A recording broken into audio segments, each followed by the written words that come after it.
I ask you to keep what you are about to read and hear to yourself since it's regarding an illegal activity I was once engaged in. Until I was about 16 years old, my parents, my younger sister and I had visited my grandparents' home every year during the New Year's. Limited for that time of the year, a quiet countryside house of my grandparents would turn into a family casino. It consisted of 3 different areas. In the card game area, which was the living room, a card game called Kabu that is similar to blackjack would be played. In the coin game area, which was my grandparents' room, would be for a game called Mortar Roller. And the break area, which was the dining room, would be for those who didn't like gambling or who needed food and drink. It would be open for 24 hours but only the family members could play. The coin game was organized by my grandmother. She set up a huge china mortar for sesame on the tatami floor and the players would sit around it on the floor. They would take turns and roll a 10-yen coin, which is worth about 10 cents, inside the mortar. The coin rolled along the side of the round mortar, descending gradually toward the bottom. If it landed on other coins at the bottom, the player could get them. Although the game was simple, we would be absorbed in playing and our heads and eyes were rolling with a coin above the mortar. My cousin was good at it with her own devised technique to throw in a coin. I would also win snugly with my fixation on money. Beside the excited circle, my grandfather and my father, who were not interested in gambling, would talk over Japanese tea that my grandfather would make.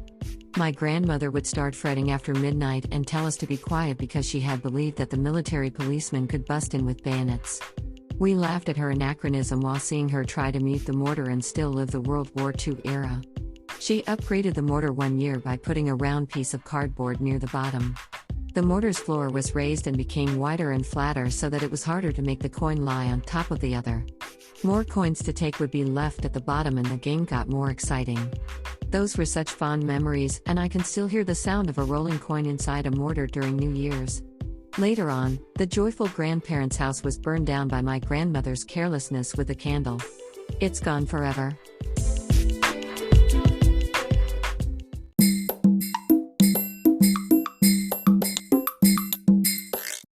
Audiobook, Japanese Dream by Hitomi Woods on sale at online stores or apps. Apple, Audible, Google Play, Nook Audiobooks, 43 available distributors in total.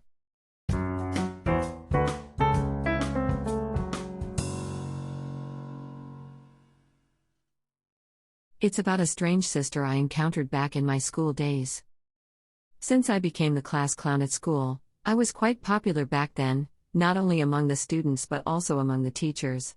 When I needed to see a teacher at the hallway in front of the teacher's office, other teachers would come out of the office to talk with me.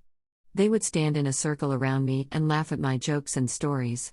Inevitably, it was always noisy wherever I showed up. The vice principal was a stern, rigid teacher called Sister Maris Stella. She was the oldest sister at school and dressed in a traditional, old-fashioned Catholic gown. She was strict to students and teachers alike. Everybody tried to keep away from her because she always reproved someone for something. She would appear wherever people were buzzing, to shut them up. She had recognized that I was often a seismic center of the buzz and given me a look of you again. Every time the teachers were cracking up with me in front of the teacher's office, she poked her long-veiled head out of the office. That was a signal for the end of the show. Teachers would disperse quickly while I stopped talking. Sometimes we failed to notice her and she stood behind the circle listening to me. The moment someone spotted her, they would walk away. In those cases, she would ask me what I was talking about. I would apologize and leave. And one thought occurred to me. She didn't come out to reprove us. She might want to join us. Even after I realized that, I had no way to keep talking once other teachers ran away. As a result, we just kept leaving when she came up. And one day, when we were scattering at the sight of her as usual, she grabbed my arm. She said to me, "That's it. You hate me, don't you? I know you hate me. I know, because I hate you too." Over her shoulder was a statue of the Virgin Mary with a plaque saying love and humanity. It was the most inconsistent scene I had ever experienced. Months later, there came a general school cleaning day. I was unlucky enough to be assigned to the school cafeteria of which Sister Maris Stella took charge. As if she got a golden opportunity, she made a slave of me. She chose the dirtiest floor just for me and made me crawl to clean up thoroughly, yelling not enough. Do it over. Repeatedly. I felt her revenge so strongly. Given the hatred and now the revenge, I deepen the mystery of Catholic sisters.